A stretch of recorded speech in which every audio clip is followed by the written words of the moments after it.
Hello, California Carnivores friends. Welcome to Calicarn Farms in February. So we've talked a lot about our weather here. It's kind of weird. It's different from most of the rest of the world and probably where you live. We're in a proper Mediterranean climate, which means that all of our rain comes in the wintertime. And then starting it varies a lot because of climate change, but usually like around March, April, May will be the very last rain we ever see. And then we're going to be completely bone dry all the way until usually Halloween, be our first trickle of rain. So that means that our winters are wet. And, you know, because of where we are here in California, we're very prone to drought and we're very prone to fires because of that. And so we really do keep an eye on the weather, especially us being plant people. It's a major thing. Every single day, everyone here that works here, I'm pretty sure, we open up the weather app. How cold is it going to be tonight? What heater's going to have to put on? And what's the rain look like? The last 3 years, it's been nuts. Probably because we moved. Whenever you make a decision like that in the universe, I feel like it's like, oh, well, what about this? And so we've just had inundation. This year we were like, I think it's going to be a dry winter, maybe. It has not been. We've had so much rain. We have these things called atmospheric rivers. A lot of our weather super depends on where this jet stream of storms comes in. And we're right here in the middle of California, and so it can come below us or it can go above us, and we have a dry winter. It kind of switches between Northern California, Southern California weather. And we've been really solidly in what is a very traditional weather pattern for us in Sonoma County, which, like I said, is just rain and rain and rain and rain, and these atmospheric rivers blowing in on the jet stream. And we're having our second one this week. It was really crazy in here a couple of days ago. We had a river run through it. So there was literally just 3 inches, maybe 4 inches of water in the back here for us to all troop through. And we're all trooping through it because we're troopers. We put on our rubber boots, and most of our boots are waterproof anyways. And so we're just trooping around and doing all the stuff, pulling mail order, packing mail order, and getting ready for spring. Because although it feels cold, it's in the 30s at night and it's rainy. Just on a drive this morning out towards the coast, I saw some daffodils in flower. The invasive acacia trees that we have here are all blossoming their yellow flowers in a second here. Saw the first couple ones of those. And so I can tell that spring is shaking in the margins here in Sonoma County. And it might be harder for you to tell at home if you're looking out, in the snow and you're like, oh God, is this even, when's spring going to hit? But I can smell it in the air here, which means it's right. It's probably just a month or two behind for you guys here. So what does that mean for plant work? That means there is a lot to do. There's always a lot to do around here. But I think a lot of the questions that we answer around here are like timing. Like, when's the best time to repot my fly traps? When's the best time to repot my Sarracenia and divide those? When's the best time to do ping leaf cuttings? When's the best time to sow seeds? When's the best time to do all these things? And the awkward answer is right now, do them right now. If it's February. Because what we're trying to do is surf that wave of the coming spring. And if you prop too early, then things sit for too long without moving. And if you prop too late, then they're more likely to shock out because they're already growing. And so right now is a very busy kind of like run around time to get as much done as we can. We guys know that you want as many plants as possible. We want to make as many plants as possible. It's a symbiotic relationship. But there's only so many hours in the day, and there's only so we don't ever get to all of it. But we get to as much as humanly possible. And because we're all here in one spot finally, and our team has really grown a lot, actually. Now we have Tom and Sean, who were just added in the last year or two during our big move and transition period. And they're really settling into what we do here and learning exactly how to do what we all do here the Calicarn way. And we're all here to easily communicate. And I've never had so much help in my entire life for all the prop work that we're doing. So this year should be a really fantastic year around here. Lots of new plants for you and lots of support for us so that we can do even more next year. And that's always the slow, organic growing of this place. And I will say, just to thank you guys a lot, because we've already noticed a huge uptick in support in February. I can tell you guys are chomping at the bit for spring. It's very uncertain times right now, so probably some of us are self-soothing. But we know there's a lot of different ways that you can self-soothe, and we really just super appreciate all the support that you guys are always sending our way. We'll use it to do great things here, and we're just good people making great plants, and we can't do it without you. So thank you, thank you. We've been blown away by all the support these last few days, especially. But back to plant work. I think I talked about last time we had just sown all the Sarracenia seeds and the flytrap seeds, the Dionea seeds, and those are all stratifying. We did those on the 10th of January, which means that sometime around mid-February, we probably have actually end of February is probably when I'll take them all out and get them growing. So that's happening already. And then we've had this huge backlog of Nepenthes seeds as we moved because they're so delicate to sow, and we didn't really have the best space or time to really baby them the way they need to. And that's an interesting point too. We're all trying to live our lives. That's the thing, is we're all growing plants, but we're also still trying to live our lives. And so there's the seasonal timing, but there's also just like the timing of life, like what's going on and, what's your bandwidth, to take care of these things. And it's important, if you're going to sow a whole bunch of delicate seeds, don't do it before you're going on vacation. If you're taking care of a loved one who's really sick, that's probably not going to be your best nurturing time because your nurturing is somewhere else. And we've had that for the last couple of years, and it's people before plants. But make sure that you're not setting yourself up for failure by being like super stressed out. And that's what I was doing. So I was waiting until we could do that. And some of you, I know, you Nepenthes guys are like, oh my God, you haven't sown the Nepenthes seeds? They're probably all garbage. Some probably have expired. I mean, the oldest seeds we sowed were from 2021, but many of them are like a year, 2 years old, and it's controversial, I know. And you're welcome to do whatever you want. But the way we store our seeds, I usually have no problem storing germinating seeds that are 1 year, 2 years, 3 years, even 5 years old. It totally worked for me. So we'll see. Maybe I'm wrong. Who knows? But you never know unless you sow these things anyways. So we've got those under bottom heat, under lights. That's a whole process. We've done videos about what we do. But it's me like mixing soil and then microwaving the soil so that nothing will grow in it, or hoping to try and delay that. Something will always grow in it. But those are happening, and that's really super exciting. I actually have my little list here of what we sowed. And this isn't even all of them because we had a big team building thing where it was me, Sean, and Tom. I did all the hard work. I wore my knuckles off mixing sandy soil, still paying the price for that. That was dumb. Wear gloves. Jesus. Someday maybe I will. But then once everything was all set up, we all went in and just sowed them all together, went through it all. And so this is some of the stuff that we sowed. So Azumia by Clypeata. That's going to be awesome. Azumia by Edwardsiana. Spectabilis Giant by Eddie Giant. We got some of the appendiculata seeds that were horticulturally made, and we sowed those.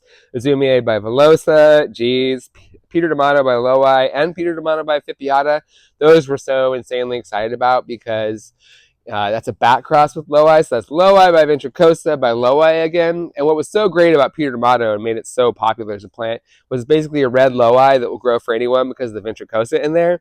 But now we've diluted that even a little bit more so that we're just a touch of Ventricosa to make it easy for you guys to grow. So those upper pitchers won't take 20 years like they do for real Lowai. So that's exciting. More Eddie seeds, Ventricosa by Eddie, which is another one that we're excited about for the same reason, because then we basically should look like Eddie, but grow like Ventricosa. Some of them definitely will. More Azumia by Eddie, because we did that twice. Peter D'Amato by Trincata, Ventricosa Black Purple by Velosa, Aime by Edwardsiana, Beach Eye Maroon, Candy Stripe, Best by Eddie, Maxima by Velosa. That's the really good Maxima too, the SGS with the wide purple peristome. Lowai by Eddie, Ventricosa by Velosa, Hamada by Eddie, what? And on it goes. All kinds of things. Glabradoris, Locuades, Peter D'Amato, Leviathan. The list is still twice as long. But the point of this is, there's a lot of really magical things coming down the pipes in the Nepenthes world for us. So that's been a pit in my stomach of like, God, it's burning a hole in my pocket, this list. I have to sow those seeds. So we finally got that all done. But as soon as I get something done like that, I immediately have to turn to, okay, well, what's the next narrow window we have to hit? And probably one of the next things that someone's going to work on is all the leaf cuttings on the Pinguicula. Now is kind of a perfect time. probably the next couple of months, anytime in that window is a perfect time because they're all in their succulent phase, so they do look a bit rough. There's some transition happening too from the move. They've only been here for 2 or 3 months, so that's always a moment. Everybody hates transition, but it's the only way things get better. So you can see, like in this tight pot of little succulent rosettes, these leaves are not necessarily easy to pull away, but they're way easier than pulling away these soft, thin carnivorous leaves. They tend to tear, they tend to rot more easily. So now is the perfect time for that, and you can mirror us there. And one of my best advice for keeping a good, diverse pink collection is doing some leaf cuttings, even if you're not like a nursery like us where you want to make a ton of these things. Just doing 2 or 3 leaf cuttings off of each of your plants is a great idea, because some of these older plants may rot over the winter. We've all seen that happen, and things happen. And many times the reason that we are able to keep such a big collection for so long is that we always have something producing. So if something dies, there's usually a new one in the works, and that's just a great idea. Plus, you can share them, you can give them to your friends and make them have pink fever, and that's fun. And then also you could trade or whatever. So make some more of your pinks. It's always a good idea. And I've been getting back into ping crossing too, which is really cool. It's another one where I was like, when I'm running around and stressed out and taking care of, Peter and trying to get everything built, I definitely didn't have the bandwidth for doing a lot of ping crosses. I mean, I probably still did more than most, but in the old days, at the old place, when I was really setting it all, I'm doing a cross every single day, maybe a few crosses every single day. So we're getting back into that mode here. I think this is a Potasiensis cross. Yeah, this is Potasiensis by Ellersay, it looks like. So I just put a little cross on there to see if it would take. I don't know if it has yet. It's probably too soon to tell. Doesn't look too bad. But not everything works. That's the other side of it. So don't be too discouraged if your thing doesn't work out. It's a try again sort of a game. And then we'll probably walk around a little bit and look at some other projects and things that we're working on. Some of the Pinguicula look so beautiful in their succulent phase. That's one of the things about embracing seasonality is like, sometimes that Japanese maple looks really beautiful and structural with red twigs without its leaves on it. You can find beauty in plants in all times. And even here's a really super great example of how beautiful these succulent rosettes look with the green interiors and a few of the old reddish leaves hanging on, and then the flowering. Lots of pings actually will flower only or more often out of their succulent phase. Sometimes just as they're going in, sometimes just as they're going out. Lawiana tends to do that. And what we have here is a cross that I made a long time ago, probably like 15 years ago, I want to say, 2010. This was like one of my first ping crosses. It was the first time I ever crossed Lawiana with Morinensis, which I've done numerous times. For you Sarracenia heads, I feel like the Lawiana by Morinensis crosses are kind of like the Murais of the ping world. That's the Flava by Luke's in the Sarracenia world for you not Sarracenia heads. Just because they're big, showy species being crossed together, and you end up with these big, showy, beautiful plants. And because there's so much variation in both of those species, just like in Flava and Luke, no two Murais look alike, and no two Lawiana by Morinensis crosses look alike either. And a good example of that is the super mega beautiful one. And although it was the first time I did it and I almost took it for granted, it's actually the best one that I've ever made. And one of the things that we're always doing around here is naming these crosses and trying to decide which ones are name worthy and what to name them. And although I've been looking around at this plant for a long time, just recently we finally decided to throw a name on it. We're going to call it Malibu Sunset. The leaves are beautiful. They'll be dark red in the spring and summer when they're really growing. And they can get so big that all the soil in this pot will be hidden. They'll just hang over the edge, and they can get like 6, maybe even like 8 inches across sometimes. So that's really cool. And then the flower is so beautiful, especially when it first opens. But one of the things that I love is the transitioning of color, because it just makes things more interesting. It's not just like, oh, it's red. Oh, it's like, oh, it's this, and now it's this, and now it's this. And this one, the sunsettiness of it is it comes out so vivid and bright like that with kind of like oranges and pinks. It's really hard to nail down exactly what that color is because there's so many on top of each other. But as they age, we'll do an update on it, and you can really see how it like lightens up and continues to get even more beautiful. And just as an example, this is what a much more typical Morinensis by Lawiana cross looks like. Almost every time I've done it since, I've ended up with these huge flowers, but mostly pink, and none of these like sunset tones, which I just super love. And we're planning on propping this out. It's not the easiest propper, so there will never be huge numbers of this one. Well, I want to say never, but there's not going to be huge numbers on these anytime soon. So if you do see us list a few of these Malibu Sunsets, don't wait. And it's definitely one of my favorite pinks in the collection. I know it's going to be one of your favorites too. So the other thing that we're still working on, and I think we're basically very close to being done. Tom's probably going to finish it up today. There he is over there. You can probably see him through the Nepenthes jungle. Is getting these Nepenthes that moved over from our interim greenhouse all stabilized and happy here. And the new setting up is like, okay, well, how are we going to set this all up? Where are we going to put these things? And so I came up with this idea of using these clothing racks, which we're able to buy relatively cheaply. And what's kind of cool about them is there's a hang bar here, a hang bar here, and we don't have them on these ones over here. Let's see. There's one. And then I can have these racks on the bottom to keep plants off the ground down there. And so we're doing these kind of hanging Nepenthes gardens of Babylon sort of situation. And so far, I'm really liking it. You know, this game is definitely a changing game all the time. And I'm not going to say that, like, I don't know, in 10 years, I might not change my mind about this idea, and that does happen. But right now, it's really solid, and it's saving us a lot of space, which is fantastic. And I guess what I like about it, too, is the airflow is good and the light is good. You can really get light all the way in here, and that's just so important for overall health on plants.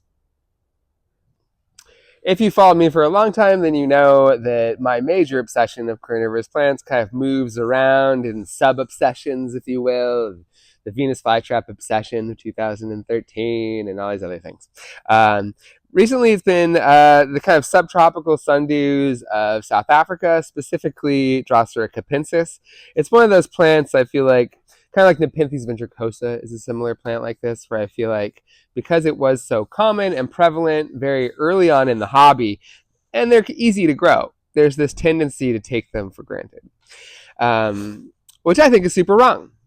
Because just like Venus flytraps, where we've made 300, 400, who even knows how many different cultivars, different kinds of Venus flytrap, all within that one species, we can do the same thing with Cape Sundews. And that's worthwhile work because they're just really rewarding, beautiful plants to grow.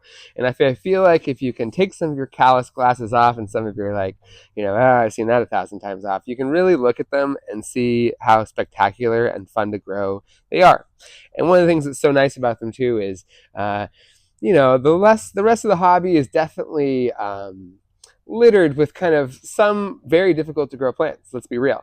And so if you're a beginner and you're trying to get some of the beginners of growing carnivorous plants down, like distilled water and how much light do they need and just basic nurturing things, this is a great one to start with. And we can't all start with Nepenthes edwardsiana or Helianthera McDonaldi or a lot of these plants, or even some of the sundews, like you know, honestly, I love the tuberous sundews, but you probably shouldn't start with the tuberous sundew because there's some kind of delicate seasonal changes in there that have to be attended to. Whereas these, you can sit them in the water, they can freeze solid, like they're pretty hard to kill. And that's a much more fun experience than growing something rare and maybe even a little bit more special. If it just dies, that's way less fun. So I've always encouraged people to start with something, you know, a little easier. And what's nice is we can make special things within that, you know. So I started tracking down Cape Sundews from everywhere, all these different site locations. Site locations are like where things come from. So, you know, I'd say in the old days of conservation, it was like have a Cape Sundew, and now we have that set. But now it's really about genetic diversity and preserving as much of that as possible. Because ultimately, if Cape Sundews went extinct someday and we only had one, that's a very narrow genetic bottleneck. And it's very hard for a species to ever recover from that. Whereas if you have a really wide selection of everywhere they come from, you're getting a really beautiful genetic selection. And there's a great example of this too. Both these are from 2 different places, both in South Africa. This one is from Dakam, which makes these ones are very, very red and beautiful, narrow-leaved. I believe it's a new location for the red. I know it's different than the one that we got from Eric Green 30 years ago. And then over here I've got Vogelgrat, which is another hard-to-pronounce place in South Africa. But you can see they're completely different. And I really envision a world where people are just collecting Cape Sundews the same way that they collect Venus flytraps, and there's really no reason not to. Behind me, I have our Scorpios. And another thing is when they're really beautifully well grown like this, it's just such a different beast. And the Cape Sundews that we're sending out, I mean, if you order a Scorpio today, this is the Scorpio that we're going to send out to you.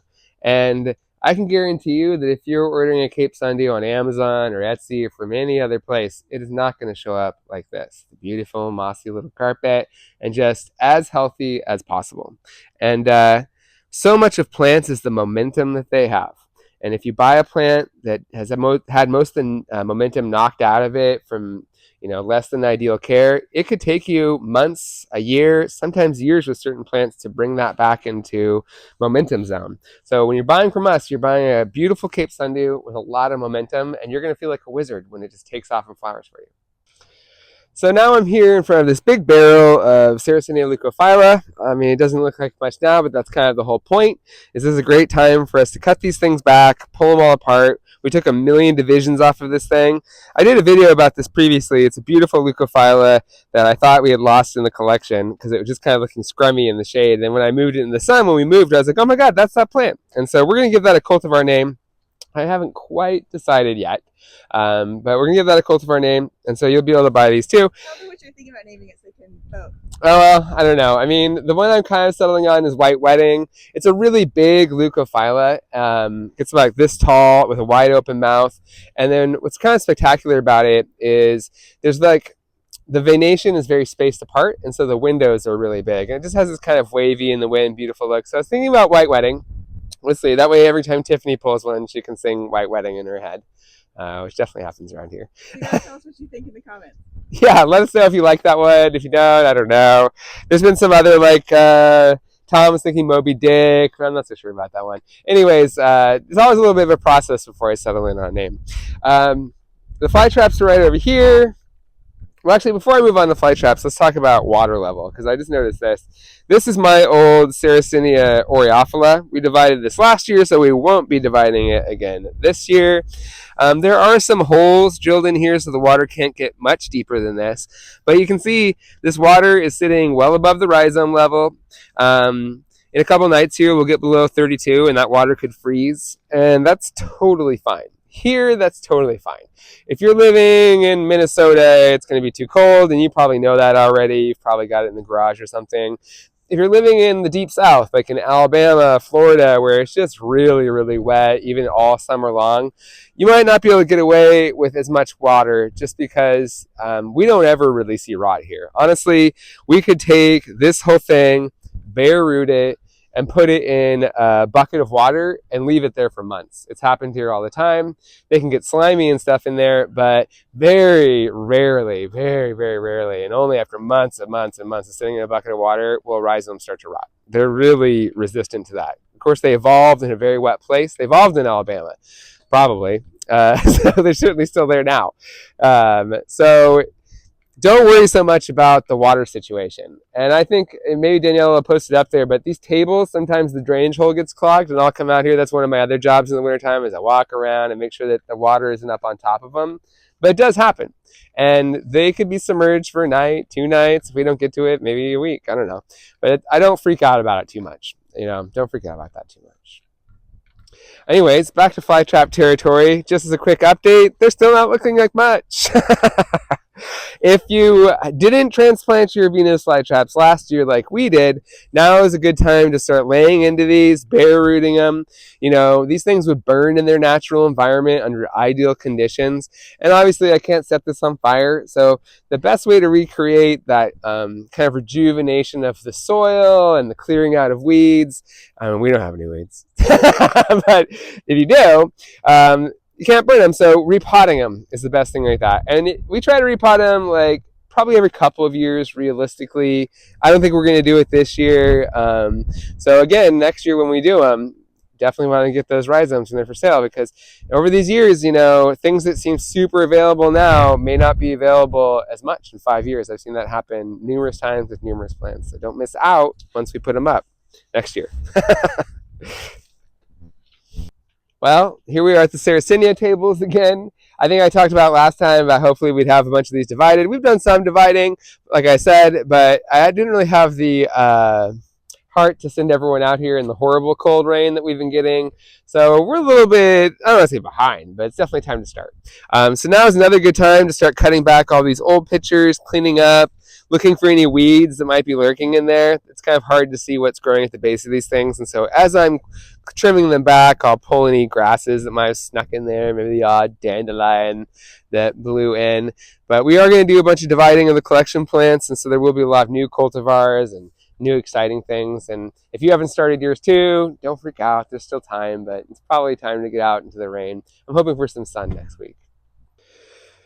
One of my favorite things is growing plants from seeds. It's always felt like magic. The magic of seed will never be lost to me. It's such an amazing thing, actually. A close second to that would be the gemme of these Pygmy Sundews, because they're these little tiny crowns of leaves in the center. We sprinkle them on the soil, and because they already have that little package of some sugars and starches in that little gemme leaf, they very quickly just magically turn into these Pygmy Sundews right on the surface of the soil. All of them are genetically identical to the plant that we took it from. It's asexual reproduction, and that's how it differs from a seed. Obviously, a seed is like a kid. It's going to be genetically different from you, whereas this is very much like a clone. So we're just making clones and clones and clones of the same Pygmy Sundews. Here we have some brand new species, mostly new species for us, some that we're getting again because of the move. But all these little guys came from Noah Juvie, and we're really excited to add this to our roster. It usually takes us a year or two. So we got these. Maybe they'll make gemme next year or the year after, and then that means all these will be up for grabs for you guys too. And that's really exciting. Well, I hope you've liked taking a look at the nursery here in February. I know it's not as exciting as it'll be in the summertime, but that's just the seasonality of how this world works, and we have to embrace that. I think it's very important, actually, to embrace the natural cycles of nature. And we're definitely, like I said before, I know on this horrible cold February day, and it is cold and it is wet, it's hard to imagine all these plants popping up and growing, but I can feel the vibrations of spring. I swear to God, as someone who's lived their entire life connected to nature, I can tell you that in this mass of dead pictures, just the very first little beginnings of Sarracenia flower buds are starting. And if we get a couple days of sun, that's going to really super speed up. And those days are getting longer, thank God. Don't you hate those short days? Maybe some of you people like to be cozy at home on a cold day and you have that option. Maybe you enjoy it more than me. But when you're trying to move and you're trying to get so much done and it's going to be dark at 4 o'clock, it's definitely been trying. So keep your chin up. I know it's hard out there, and I know there's lots of negativity in the world to focus on, but the spring really does pick up our chins and warm our hearts, and I can tell it's right around the corner. We inherited this really amazing chicken coop when we bought this chicken ranch property, and we kept it. And I think we've shown the chickens before, but one of my daily tasks too is getting the eggs now. So they have this really awesome system. Flip them up there. Right now the Hi, two... ladies. Oh, there they are. Hi. Hey, birds. Our chickens are super friendly. They're not sad about the eggs going, I swear. They just want to say hello. They actually don't care. I mean, maybe they do. Don't tell Peter. These are the most spoiled, well taken care of chickens in the history of all time. And I love that because actually I was raised vegetarian. I eat a little poultry now. Shh, don't tell them. Hi, babies. And seafood and stuff, but I still don't eat any red meat at all. And I actually hate, the whole factory farming thing. And so I'm really happy now that all of our eggs are coming from these super happy birds. Calcarn Farms grown eggs, and so the brown ones are the black ones, and then the blue and green ones are our Easter eggers, and that's an Easter egger right there. Those two actually both are. This one we call Chops because she has cheeks and a beard. Hey, that's the new carpenter. This one I used to call Head Vulture Eye of Shark. Because when she was baby, we raised these all from chicks. She had like no comb and she looked like a vulture, and she had very pure black eyes like a shark. And then she grew out of that, so now we have to change her name, which is awkward. And I think we're calling, that's a Australorp. It's supposed to be all black, but she has like little patches of white on her rump especially. So I think we call her Sparkle. I think that's what Tiffany calls her. It's a rough naming system, and some of them have different names according to who you ask. Anyways, Calcarn Farms eggs.